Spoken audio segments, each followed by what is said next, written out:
I am so excited to share with you what we've been cooking up at Coder Kids. So this fall we have the space theme, and the reason we chose the space theme was there's so many reasons.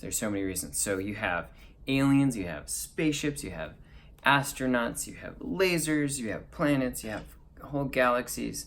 You can do so much with that. And so we're super excited. We have a fresh curriculum that includes projects that are all space themed, obviously, which is what we're doing. And so you don't need to worry about, any kind of repeat projects or anything like that. It's all going to be new stuff.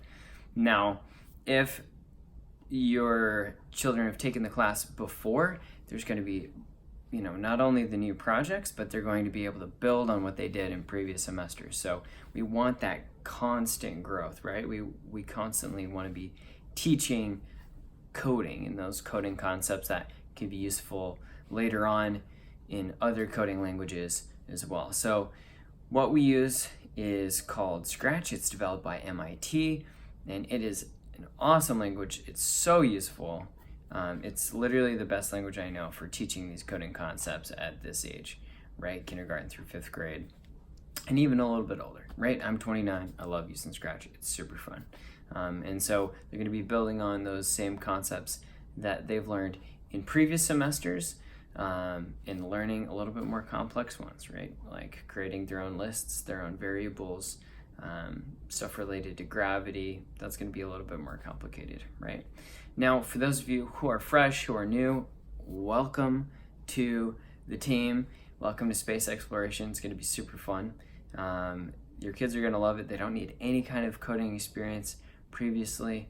Everything is beginner friendly, and everybody works at their own pace. That's why we can have students that have taken the class before and are still able to excel and really develop their knowledge and deepen their knowledge. But that's also why we are able to have brand new students in that same class, right? Is because there's a short lesson at the beginning of the class that happens, and then throughout the class, students are able to work independently, but also with other students in the classroom. We really do appreciate and foster collaborative learning where students are working together.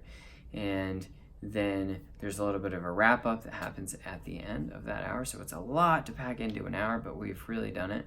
We're really excited. I also get the question all the time from parents, hey, is it okay if kids do this at home? Can they continue working on it at home? And I would answer that probably like a piano teacher would answer that. It's like, of course, I would just love it if they would practice at home, right? That just gives them a greater ability to get more done and to really just keep enjoying it, right? And to kind of come back to class with questions. That's the best way to make it educational and for good stuff to happen in the future. So stay tuned in the future. I'm going to show you some kind of demo projects that we're working on right now that I'm super proud of, that look a little bit silly but are really fun. So stay tuned for some actual projects that we're doing, what they might look like, and what they can do. All right, have a good one.